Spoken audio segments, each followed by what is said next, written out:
ॐ वसुदेवसुतं देवं कंसचाणूरमर्दनं देवकी परमानन्दं कृष्णं वन्दे जगद्गुरुम्।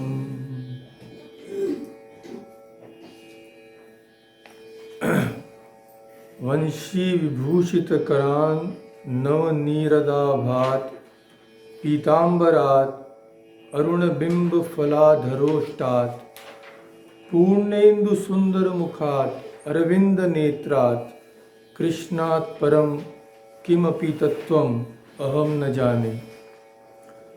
One who holds a flute in his hand, whose complexion is like a newly formed cloud full of water, who wears yellow apparel, whose lips are beautiful like the bimba fruit, whose face is as beautiful as a full moon, and whose eyes are like lotuses.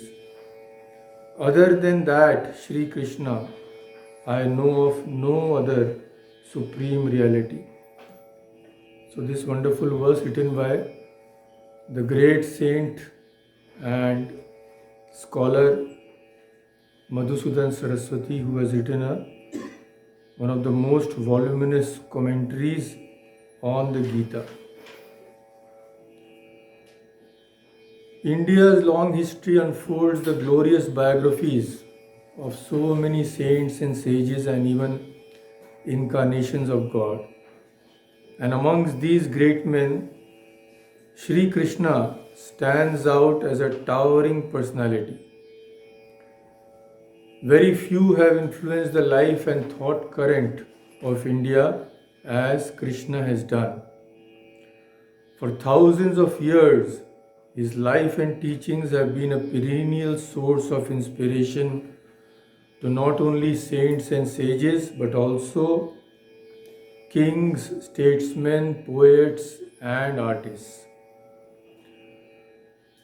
It can be said that he was the noblest embodiment of the Sanatana Dharma, or the eternal religion of India, which is based on universal principles, and as the writer, you can say, or as the one who taught the Gita, as the teacher of the Gita, the best commentator on Vedanta.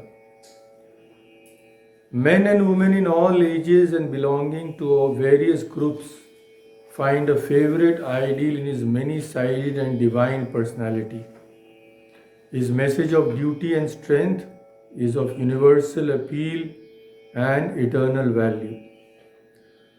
So profound has been his impact on every aspect of India's heritage that he is regarded not only as a divine incarnation but as the divine incarnation.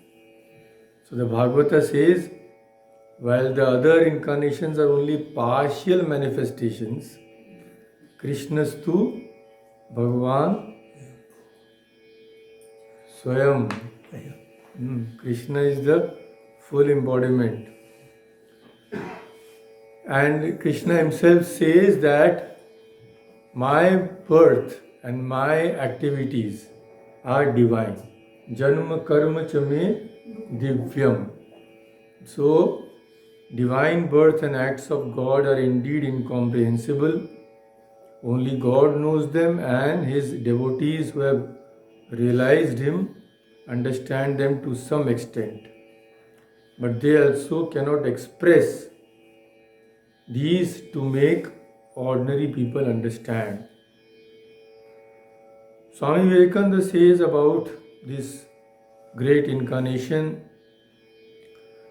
Sri Krishna had the most wonderfully developed brain and heart in the world.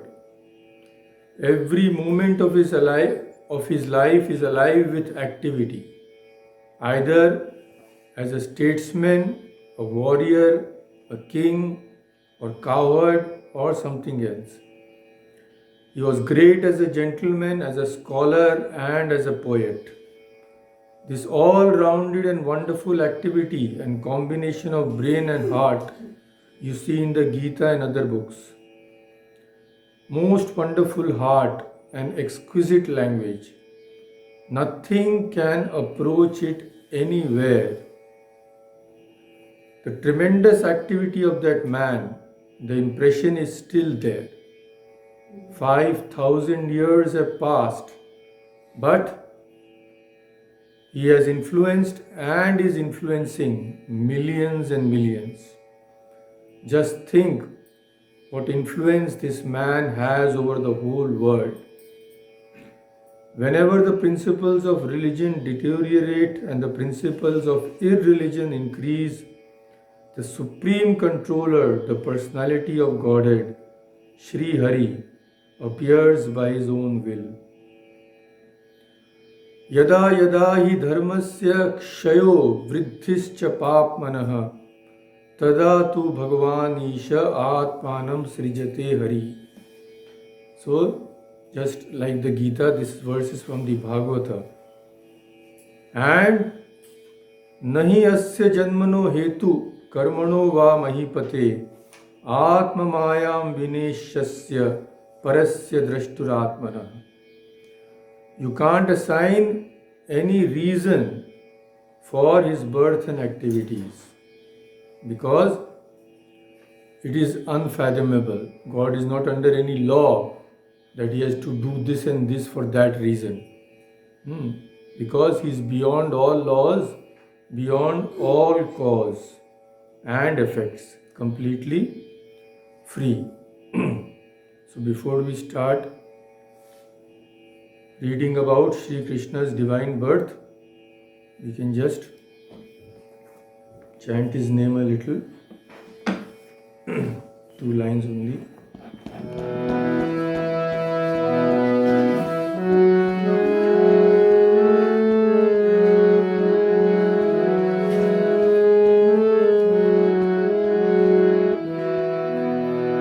Shri Krishna Govinda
So in the Puranas there is a very detailed description of the birth of Shri Krishna. The whole thing will take at least 4 or 5 such discussions. So we will just see some excerpts from what the scriptures say, especially the Bhagavata. And every year, those who attend regularly, they know that every year we discuss different interpretations. So today we will discuss what Swami Ramkrishnananda, disciple of Sri Ramakrishna himself, how he has given that description. So we are very lucky because Shashi Maharaj had himself written a very small book on Sri Krishna.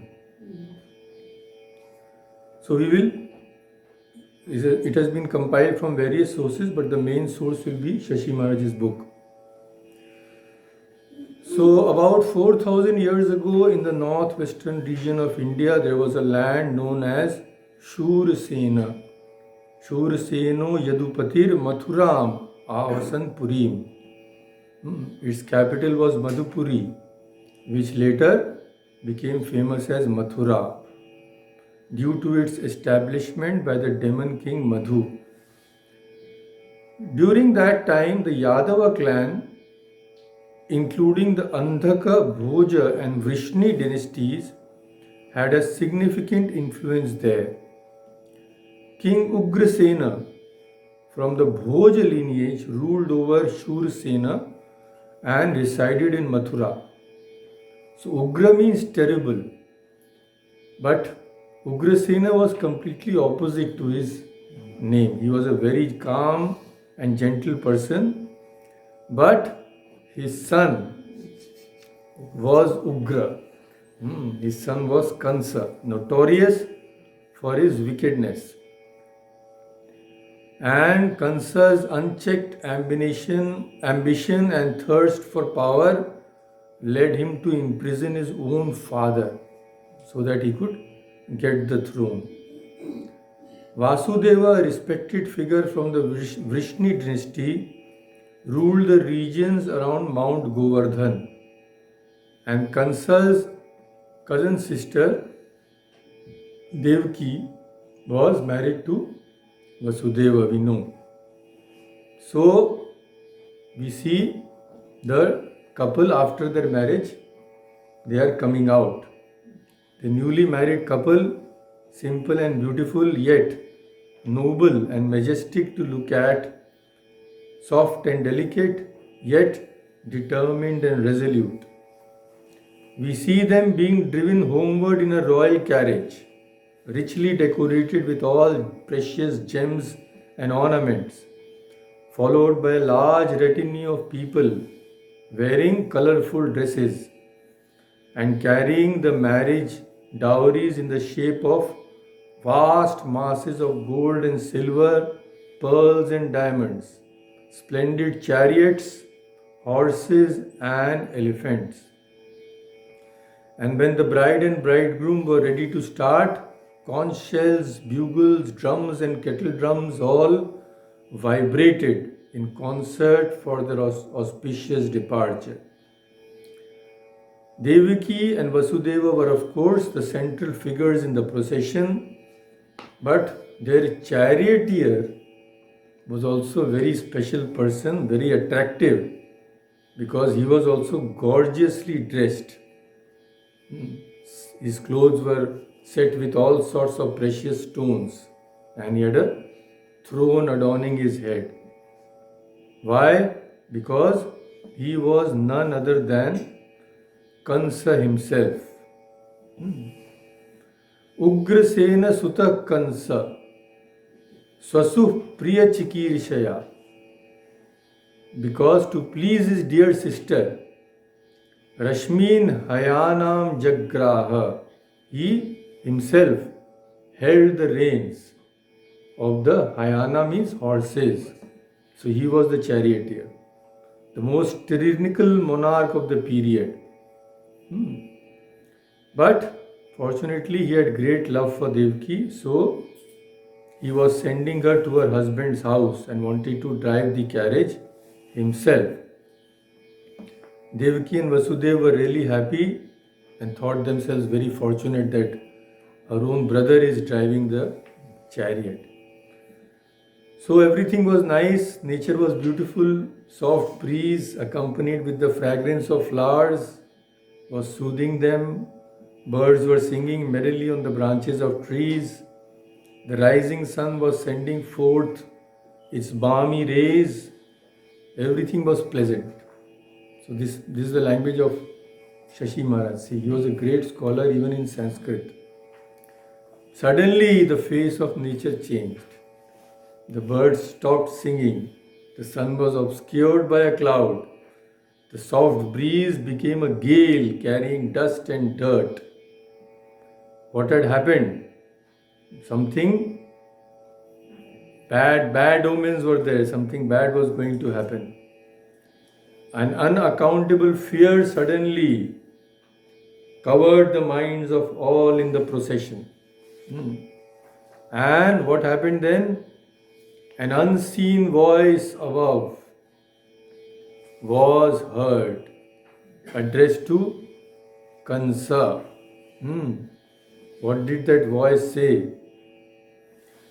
Kansam abhashya aha asharirava. Asharira means without any body, heavenly voice. Kansam abhashya, it said to Kansa. What did it say? Abudha. Abudha means you fool. You are taking in a carriage with great love your sister, but you don't know. What do you don't know? Asyastvam ashtamo garbho hanta. The eighth child of this lady will be born to kill you. O thou foolish one, whom are you driving away so merrily? Don't you know that her eighth child shall be the cause of your death? Immediately, Kansa's attitude changed. Immediately he sprang up from his seat and, holding Devaki by her hair, he drew out his sword. This is the world. When one's selfish interest is hurt, this is how humans behave, evil persons. He drew his sword when he was about to kill his sister on the spot. Immediately he would have killed her. Vasudeva but came in between and fell upon Kansa's feet. And he told Kansa, Kansa, you have so many good qualities. How can you think of killing a woman? That too your sister. And that too when she has just been married. And he also tried to give him spiritual counsel. As soon as a person is born, his death is also born with him.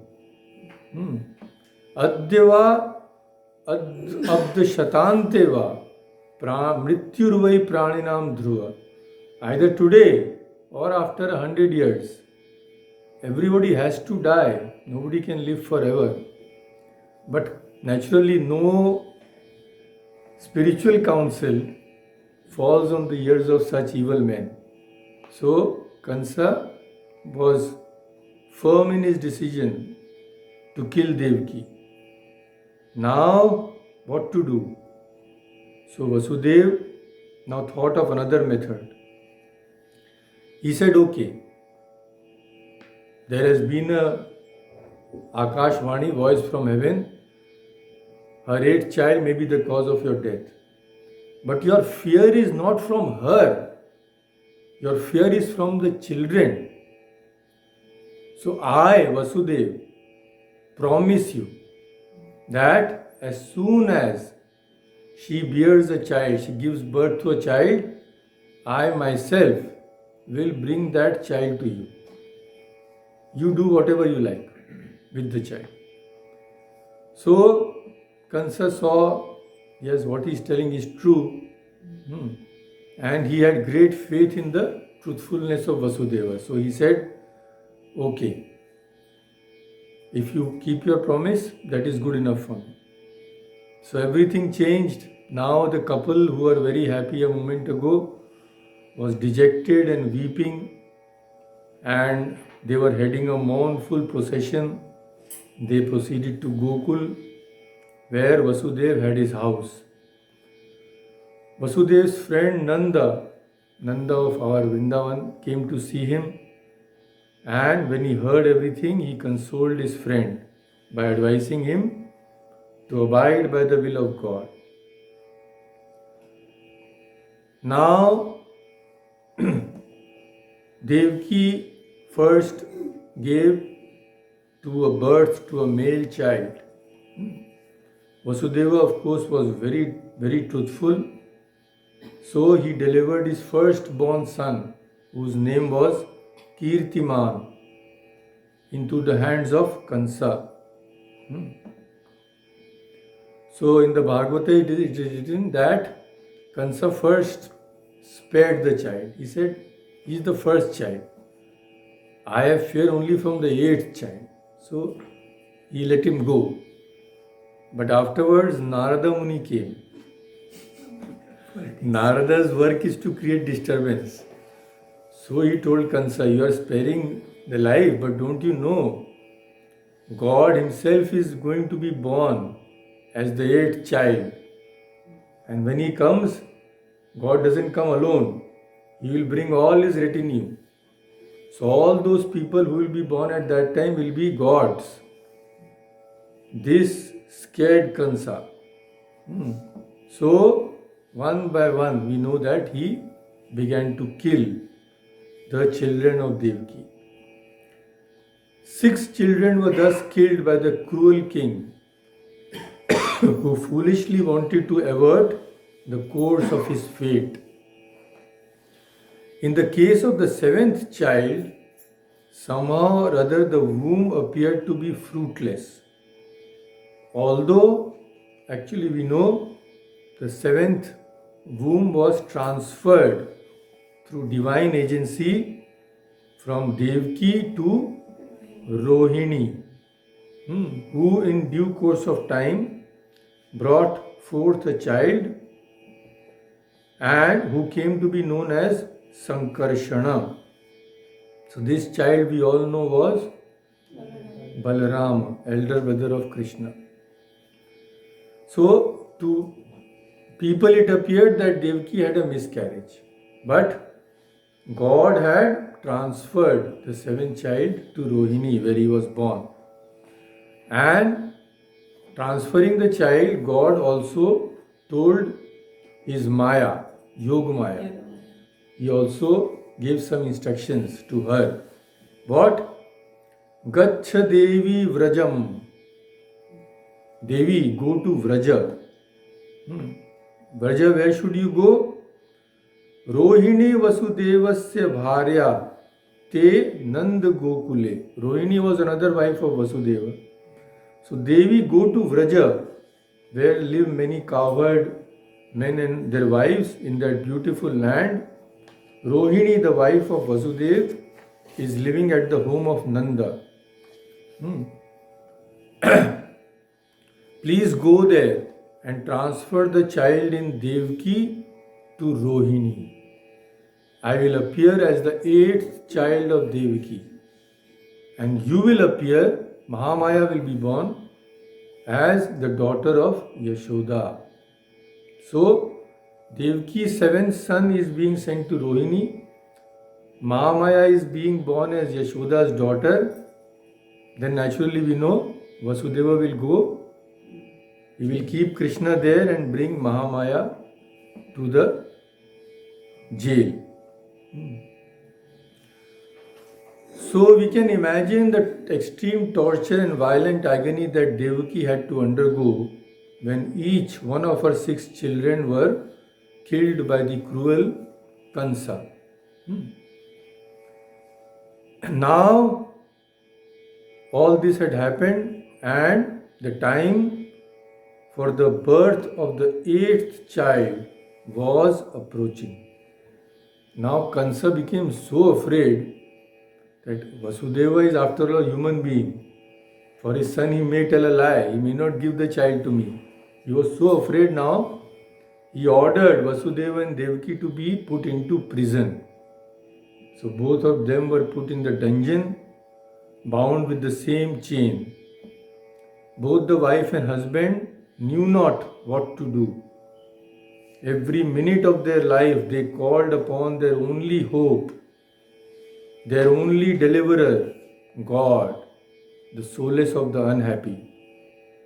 But even God, it seemed that he had become heartless. just like the stone walls of the dungeon. In the agony of desperation, they therefore naturally concluded that even the last hope of the miserable, which lay in asking for refuge at the lotus feet of the all merciful Providence, had been denied to them. They became completely discouraged. The situation was impossible. They were in a jail, no means of escape, tied down. They thought everything has been lost. What were they to do? No solace knew that unhappy couple, whose hearts were as pure as snow, who, even in that extreme state, in the gloomy dungeon of that monster Kansa, never blamed God nor disbelieved in Him, but rather they blamed the actions of their own past lives. But however much the clouds may thicken and hide the sun from our views for days and days together, like the winter of Vancouver, still none of these clouds shall ever be able to take away the sun from us forever. Although in such gloomy days we may become very restless, fear another deluge, or imagine a dissolution of the entire creation, even in the gloom of clouds there are flashes of lightning. Even in the utter darkness of hopelessness there are occasional glimmerings of hope which keep us alive. And in this case, as the innate piety and devotion of the distressed couple never forsook them, they found a peculiar kind of rest in God even in that terrible anguish.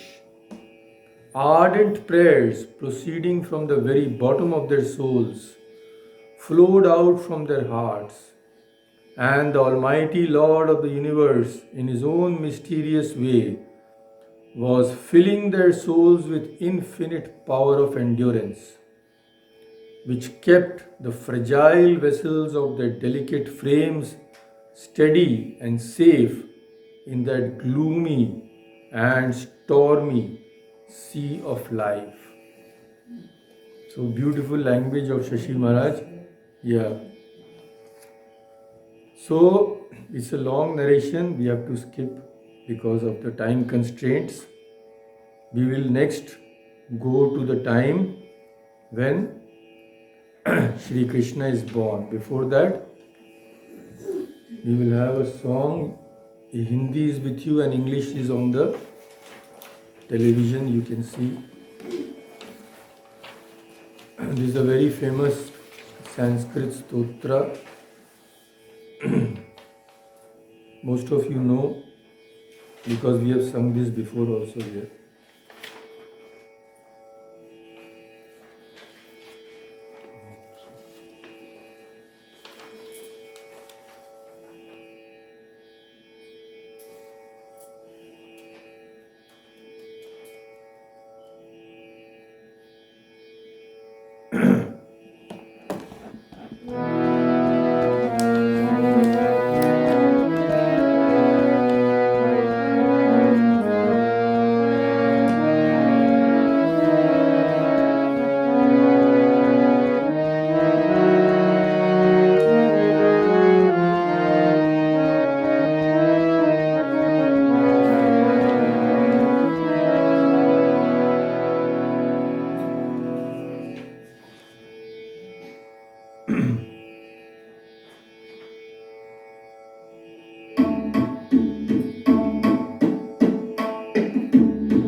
सेवित देहि पदं जय धीर धुरंधर अद्भुत सुंदर दैवत सेवित देहि पदं जय विश्व विमोहन मानस मोहन संस्थिति कारण देहि पदं जय शंख गदाधर नीलकलेवर पीतपटाम्बर जय भक्त जनाश्रय नित्य सुखालय अंतिम माधव देहि पदं जय भक्त जनाश्रय नित्य सुखालय अंतिम माधव देहि पदं जय जय शासन केलि परायण कालिय मर्दन देहि पदं जय शंख गदाधर नीलकलेवर पीतपटाम्बर जय नित्य निरामय दीन दयामय चिन्मय माधव देहि पदं जय नित्य निरामय दीन दयामय चिन्मय माधव देहि पदं जय पामर पावन धर्म परायण दानव सूदन देहि पदं जय शंख गदाधर नीलकलेवर पीतपटाम्बर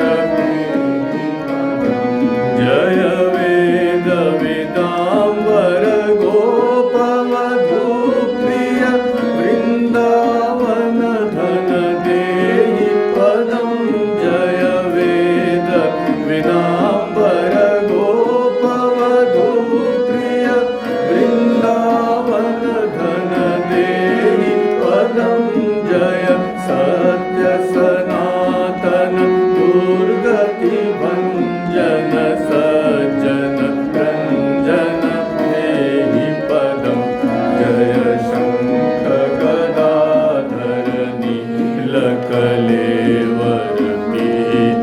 पीतपटाम्बर जय सेवक वत्सल करुणा सागर वांछित पूरक देहि पदं जय सेवक वत्सल करुणा सागर वांछित पूरक देहि पदं जय भूतधरा तल देव परात्पर सत्वगुणाकर देहि पदं जय शंख गदाधर नीलकलेवर पीतपटाम्बर जय गोकुल भूषण कंस निषूदन सात्वत जीवन देहि पदं जय गोकुल भूषण कंस निषूदन सात्वत जीवन देहि पदं जय योग परायण संस्कृति वारण ब्रह्म निरंजन देहि पदं जय शंख गदाधर नीलकलेवर पीतपटाम्बर देहि पदं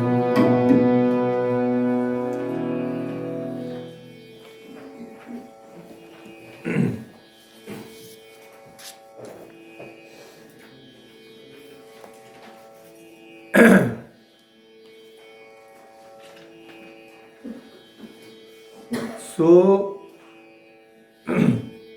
the sorrow and helpless couple were slowly losing all hope of saving their child from the hands of the evil Kansa.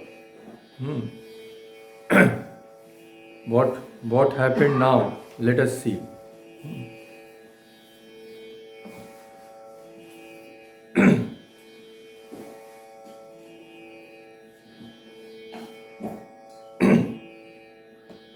It was a rainy and stormy night. The wind was howling furiously, and incessant rollings of the thunder and flashes of lightning made the hearts of the poor couple and the watchful guards also shudder. For weeks together, these guards had not been allowed to enjoy good sleep also, because Kans was always afraid. They would be sleeping, child would be born, some way it would go out. So now Devaki was about to bring forth into the world its savior, and she, along with her husband, bewailed her lot, saying to that unborn child, "My child, be not born of me to be smashed to death by that wretch. O God, what a hard lot we have. Why do you not come to help us when we are going to be drowned in this shoreless ocean of misery? Are we not your servants? You are the protector of the poor and helpless. Come to our rescue. Delay no more. It is too much for us. We cannot bear any more." And with this, both the husband and wife fell into a swoon. They become unconscious of what was happening. Now, in the gloom of that unconsciousness, suddenly a light flashed. And before that light, those thick, dark layers of the clouds of misery, the accumulated effect of several past years, vanished all at once. As Sri Ramakrishna said, suppose you light up a dark room, does the darkness go little by little? It is suddenly gone. So all the gloom vanished, and the sun of gladness and peace appeared on the horizon. So God appeared, but how?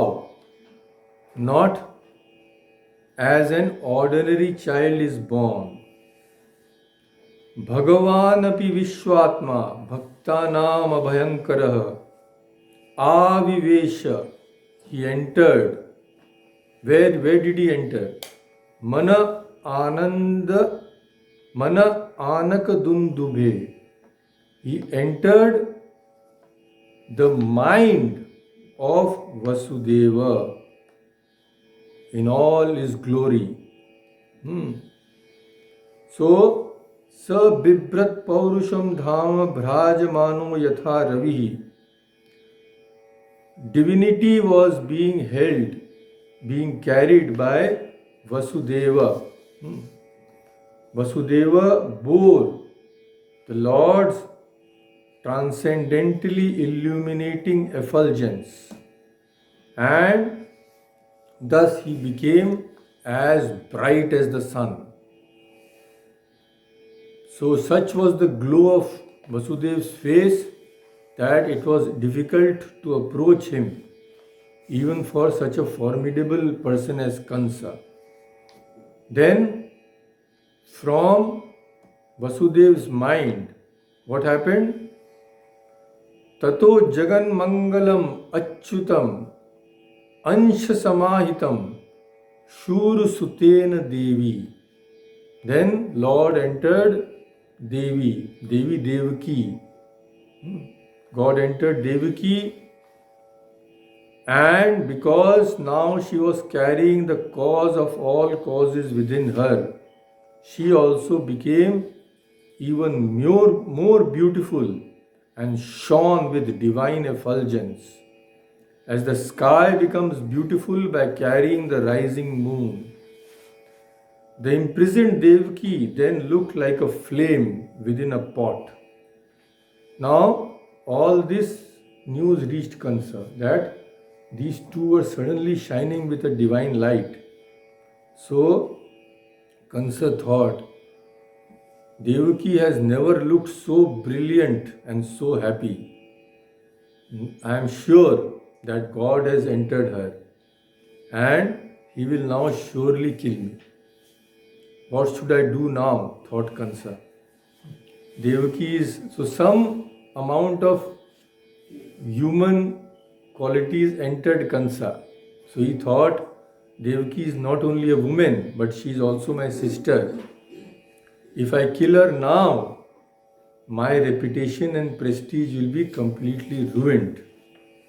And because of this great sin, the time of life, duration of my life will also be reduced. So he thought, okay, let the child be born. He's just a child. I can get rid of him any time. So he did not do anything.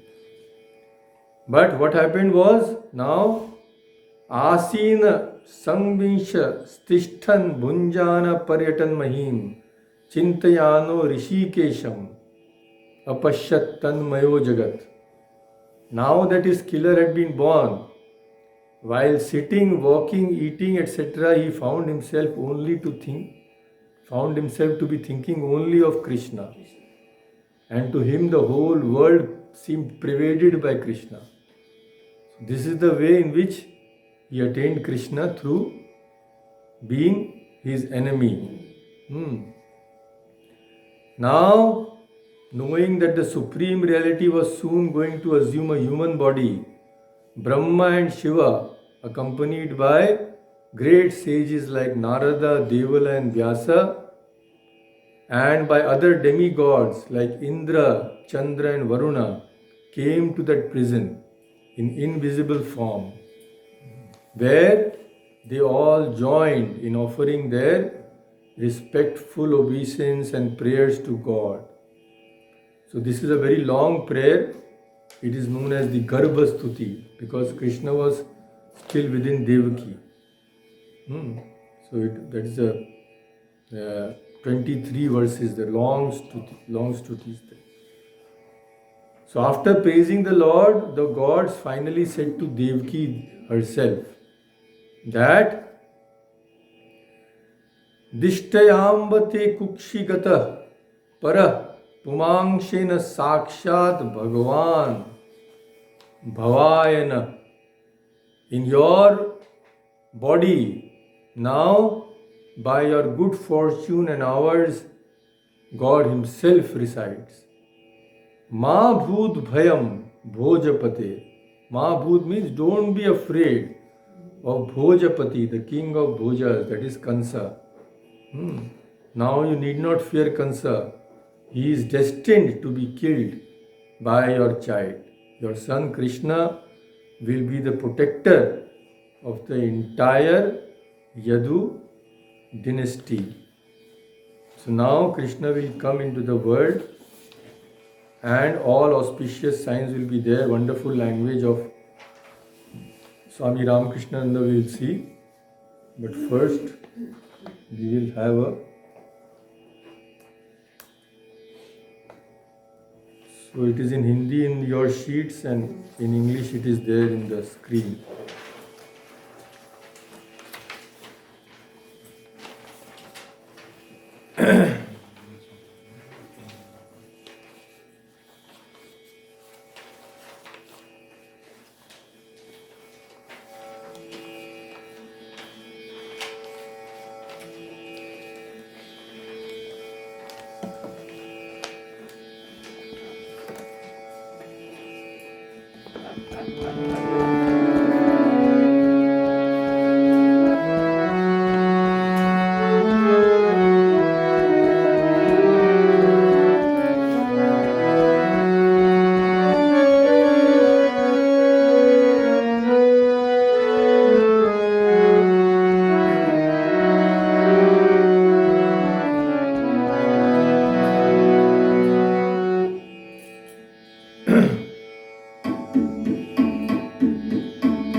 पर तोले पहिरन पीत पटांबर बोले पहिरन पीत पटांबर बोले रिनु झुनु नूपुर चरण में सुंदर लाला नंद दुलाला नाचत श्री वृंदावन में सुंदर लाला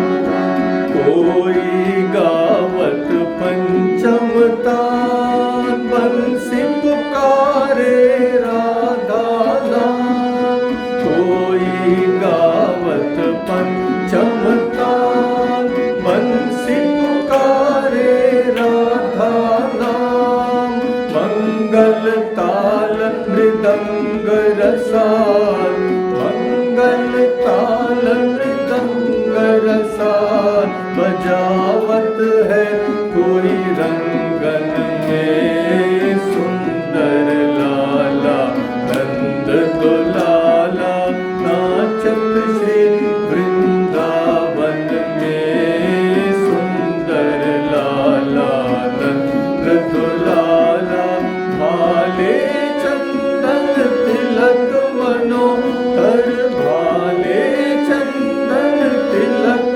मनोहर अलका शोभे कपोलन में सुंदर लाला नंद दुलाला नाचत श्री वृंदावन में सुंदर लाला नंद दुलाला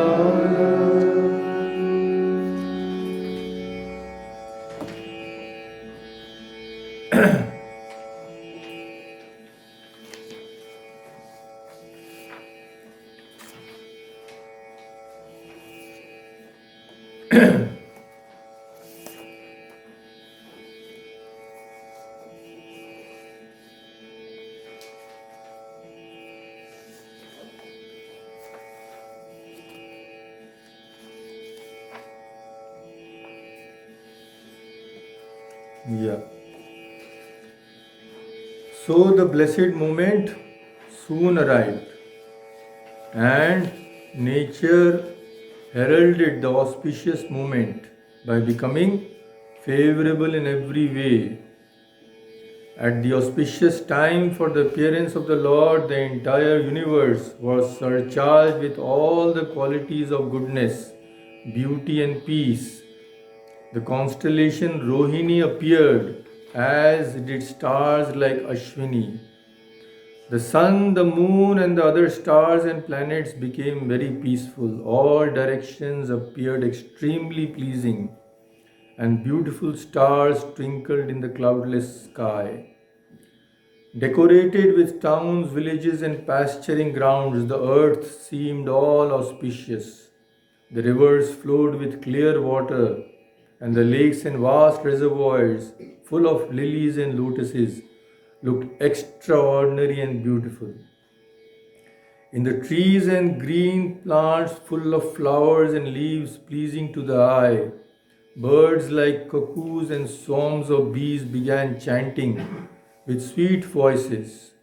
A pure breeze began to flow, pleasing the sense of touch and bearing the aroma of flowers. And when the Brahmanas engaging in yagyas ignited their fires, the fires burned steadily, undisturbed by the breeze. Thus, when the birthless Lord Vishnu, the Supreme Personality of Godhead, was about to appear, the saints and the Brahmanas, who had always been disturbed by demons like Kansa and his men, felt peace within the core of their hearts, and kettle drums simultaneously sounded from the upper worlds. The demigods and saintly persons showered flowers, Pushpa Vrishti, in joyous mood, and the clouds gathered in the sky and mildly thundered, making sounds like those of the ocean waves. Then Vishnu, who lives in all as their innermost being, appeared from Devaki in the dense darkness of night, like the full moon rising on the eastern horizon. See, all Shashi Maharaj's language. He appeared in the shape of a smiling and beautiful youth of 16. First, he appeared in his original form, holding the Shankh Chakra Gada and everything as God, holding mace and discus, conch shell and lotus in his 4 hands, and rose above the horizon of their mental firmament, shedding benign and nectarian lustre over their souls, healing all their mental wounds and cheering and exhilarating them with his sweet smile. As the hungry and emaciated Eskimo, after living in his snow house for weeks together and spending nearly all the food gathered there, before he entered there to pass away the long night on earth, when that night is almost spent and the long day is approaching, as that Eskimo leaps up in joy, so the hearts of Devaki and Vasudeva leaped with joy at seeing the enchanting face of the smiling and sweet-looking lad that had come to them. So, what did God say? Father and mother, weep no more.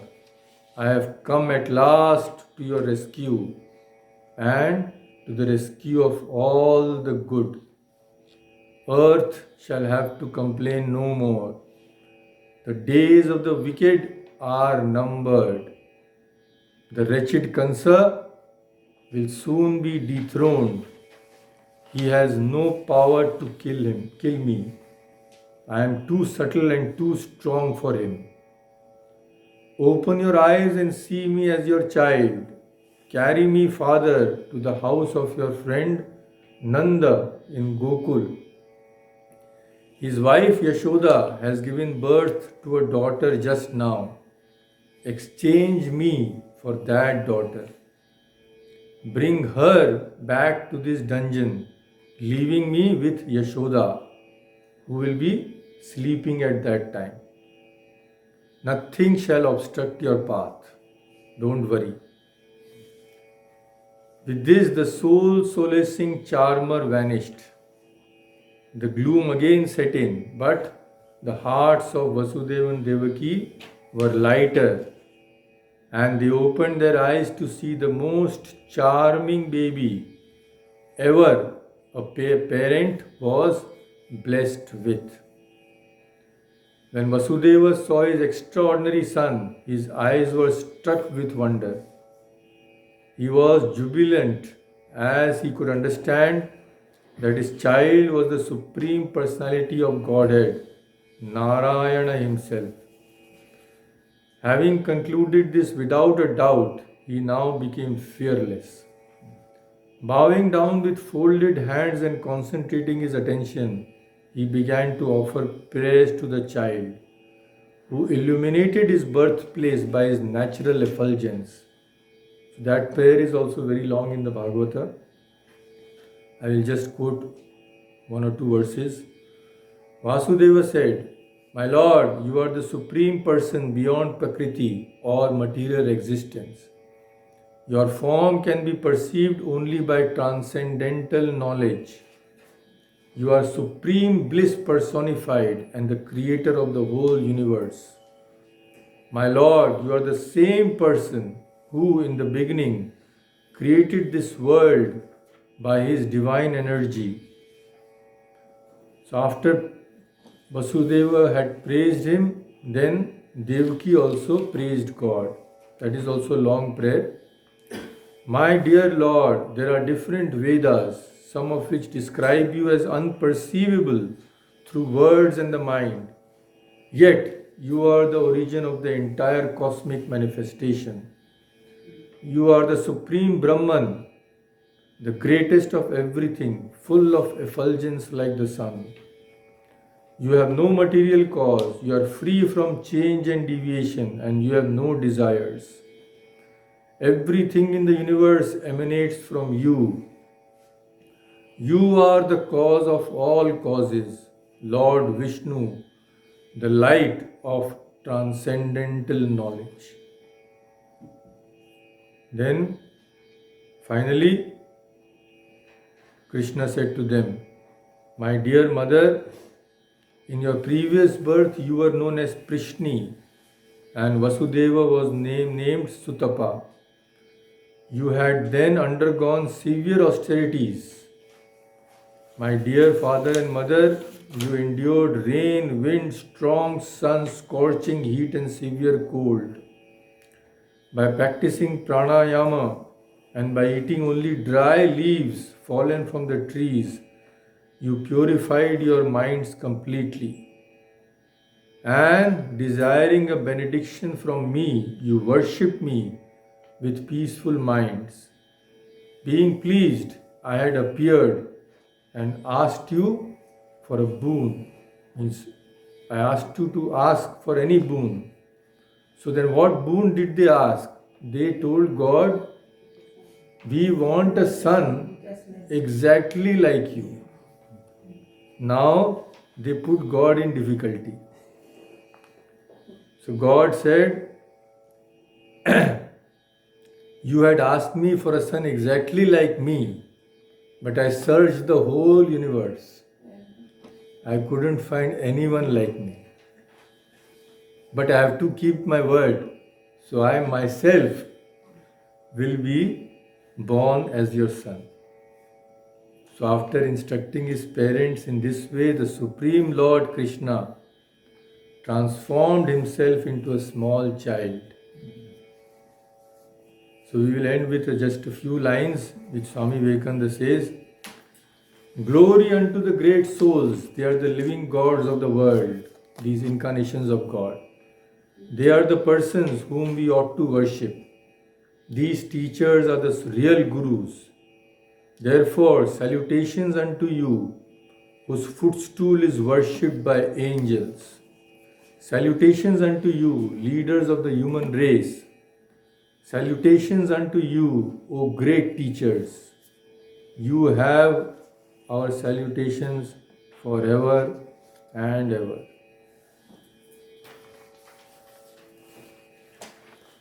So in this moment of joy, we will just sing a few lines of joy, and then we'll have worship and Arati.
Shri Krishna भगवान की जय।